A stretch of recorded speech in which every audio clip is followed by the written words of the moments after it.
a fondé et dirige une association qui me tient à cœur parce que j'en suis présidente depuis 14 ans. Et c'est une association, donc elle l'a créée il y a 17 ans, à un moment donné où on ne parlait pas de harcèlement.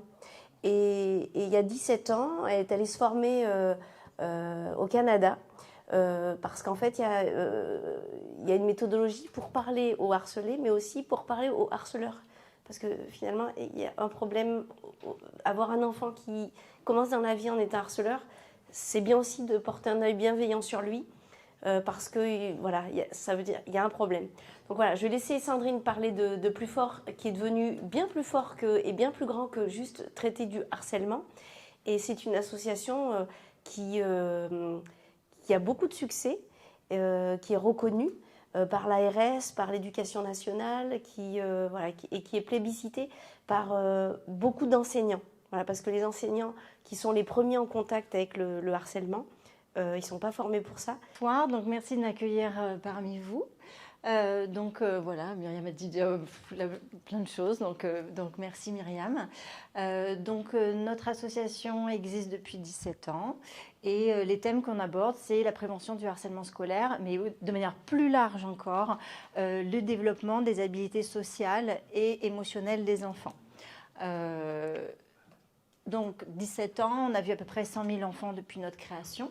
On a formé plus de 2000 professionnels, intervenu dans plus de 90 écoles et 50 collèges. Et l'équipe, c'est une petite équipe de 7 psychologues et moi-même et Myriam qui est présidente depuis 14 ans. Merci Myriam d'être avec nous. Qu'est-ce qu'on fait à Plus Fort? Donc du coup, je vous explique un petit peu. Alors peut-être que je vais prendre l'autre d'abord, comme ça vous allez savoir ce qu'on fait. Donc ça, c'est des photos d'enfants avec qui on travaille, parce que quand on travaille avec les enfants, mais aussi avec les professionnels.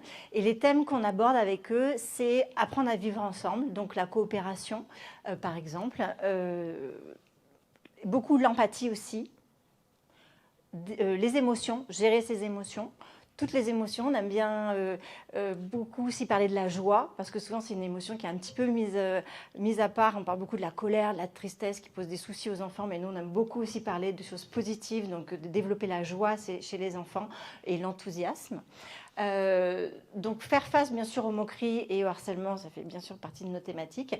Et pour ça, notamment, on apprend avec le corps. Donc on apprend beaucoup avec la posture, apprendre à regarder quelqu'un, à s'affirmer et à utiliser son corps pour se tenir droit, utiliser ses mains. Enfin voilà, toute la posture est quelque chose d'important. On n'est pas beaucoup dans le blabla, j'ai envie de dire, mais on est beaucoup dans aussi les jeux de rôle, des activités, vous voyez, physiques. Les enfants se déplacent. Donc on utilise des jeux de rôle, des jeux de respiration, et puis beaucoup d'activités ludiques. Et bien sûr, on a plein d'études, des recherches qui montrent à quel point c'est efficace sur la santé mentale à long terme et également sur les comportements violents à long terme. Pour toutes, ça dure donc les répercussions sont pour jusqu'à l'âge adulte. Avec qui on travaille? On travaille avec les professionnels de l'éducation. Directement, donc soit en milieu scolaire, soit hors scolaire, beaucoup de centres sociaux aussi, parce que quand on mène une action, on mène une action transversale, donc dans une école, un centre social et les familles. Donc on essaye de travailler avec toutes les personnes qui sont dans un quartier, on va dire, autour de l'école. On se base beaucoup sur l'école parce qu'on sait que c'est là où il y a tous les enfants et que quand on a la chance de rentrer dans les écoles, eh bien, on va pouvoir en effet toucher les adultes de demain et bien sûr on les a tous, donc c'est ça l'avantage. Donc on forme les enseignants pour pouvoir leur transmettre des outils et qu'ils n'aient plus besoin de nous au bout de 2 ans, on les accompagne et on les accompagne en leur donnant des outils très pratiques. Je vous ai amené un exemple d'outils qu'on a créé, des outils pratiques qu'ils peuvent utiliser donc toute leur carrière ou même s'ils changent d'école, parce que souvent ils changent, ça bouge beaucoup, mais ils peuvent les utiliser plus tard. Donc les enseignants, on intervient directement auprès des enfants aussi, surtout les enfants victimes de harcèlement scolaire avec des suivis psychologiques, les enfants victimes mais aussi les auteurs et leurs familles. Et puis les parents, comme je vous disais.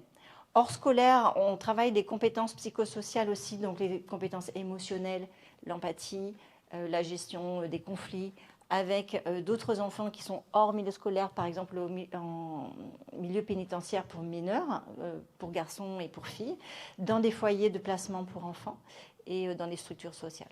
Voilà. Donc le plus possible aujourd'hui, qu'est-ce qu'on aime faire? On aime transmettre aux adultes pour qu'ils n'aient plus besoin de nous et qu'ils soient autonomes. Et quand on travaille avec les adultes, ce qui est important aussi, de mon point de vue, c'est qu'on va travailler sur leur bien-être. Parce que des adultes qui vont bien, ça fait des enfants qui vont bien.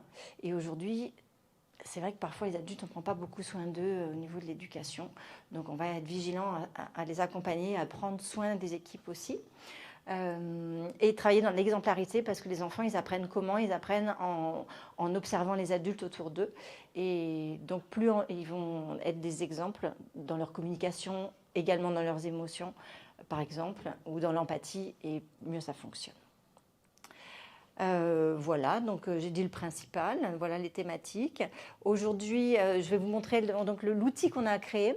Donc pourquoi, peut-être que je répondrai à vos questions si vous en avez, parce que je pense que c'est plus simple. Mais de quoi on a besoin éventuellement? Aujourd'hui, on n'a pas de local pour notre association. Donc si pour travailler en équipe, si jamais on trouve un petit local, ben, ça serait vraiment intéressant pour nous. Si c'est possible, j'ai mis 9e ou 10e parce qu'on on a des permanences dans les centres sociaux du centre-ville, du 13e, du 15e. Voilà, on est déjà bien, déjà sur d'autres secteurs, alors que sur le 9-10, on n'a pas d'implantation. Donc si on peut y travailler, ça serait l'idéal. Et puis ensuite, on a créé un outil, je vais vous montrer je vais vous faire passer si vous voulez. On a créé un outil pour les enseignants et pour les centres sociaux qu'on laisse et qui... Je sais que les pédiatres aussi sont à fond sur ça. Oui, les pédiatres aussi. Enfin, voilà. Donc, c'est un outil pratique avec des activités, des jeux, des choses que les adultes peuvent faire avec les enfants dans les mercredis ou pendant les vacances, pendant l'école. Et du coup, cet outil, on l'a créé, mais il est pour les 6-11 ans. Et notre projet, ça serait de faire un outil pour les 3-6 ans, puisqu'on travaille aussi en maternelle. Et donc, si on pouvait en faire un pour les plus petits, ça serait chouette aussi. Et donc, ça demande du temps, puis c'est un métier après, de l'infographie et l'impression. Voilà, je vous fais passer si vous voulez regarder. Et je vous donne des petits exemples, parce que je crois que j'ai mis des petits exemples. Et ça, du coup, il est en libre accès? Non. Il est pour les enseignants. Il n'est pas acheté, on le donne dans toutes nos formations. Donc il est donné à tous les enseignants, les animateurs de centres sociaux, les éducateurs spécialisés avec qui on travaille. Voilà. Et voilà, c'est des exemples d'activités qu'on fait avec des choses qui existent sur les grands. Donc pour travailler notamment l'estime de soi, par exemple. On explique ce que c'est et puis on fait des activités en collectif et en individuel. Par exemple, la maison de l'estime de soi, où chaque enfant va coller ses qualités en découpant des qualités, en les collant.